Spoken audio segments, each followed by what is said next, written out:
اعوذ باللہ من الشیطان الرجیم بسم اللہ الرحمن الرحیم الحمدللہ رب العالمین والصلاة والسلام علی اشرف الانبیاء والمرسلین اما بعد فقد قال رسول اللہ صلی اللہ علیہ وآلہ وسلم من منعہ الصوم من یشتہی کان حقا علی اللہ ان یطعمہ من طعام الجنہ۔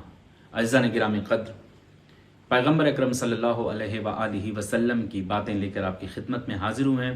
روزانہ ایک حدیث آپ کی خدمت میں پیش کرتے ہیں۔ آج جس حدیث کو لے کر آپ کی خدمت میں حاضر ہوئے ہیں، اس حدیث کا تعلق بھی روزے کے ساتھ ہے، کہ جس میں آپ صلی اللہ علیہ وآلہ وسلم فرماتے ہیں کہ جس شخص کو اس کا روزہ اس کی پسندیدہ شے کھانے سے روکے، کیونکہ روزہ خود صوم روکنے کا نام ہے۔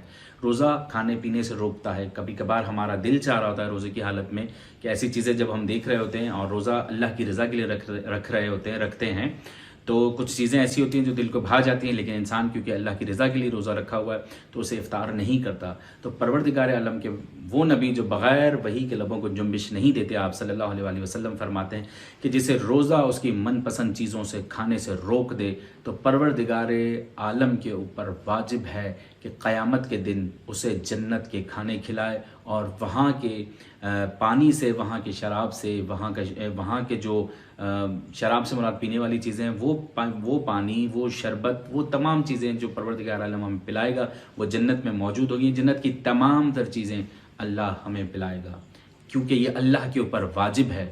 عزیزان گرامی قدر، اس حدیث کو تھوڑا سا غور سے دیکھیے کہ اللہ کے اوپر واجب ہے۔ نبی فرماتے ہیں کہ جو چیز اللہ کے اوپر واجب ہو جائے تو پھر اللہ اپنے واجب کو کیسے ادا کرے گا۔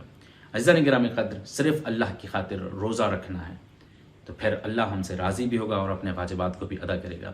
پروردگار عالم سے دعا گو کہ مالک دو جہاں ہمیں ویسا روزے دار بنا دے کہ جیسا تو چاہتا ہے۔ والسلام علیکم ورحمۃ اللہ وبرکاتہ۔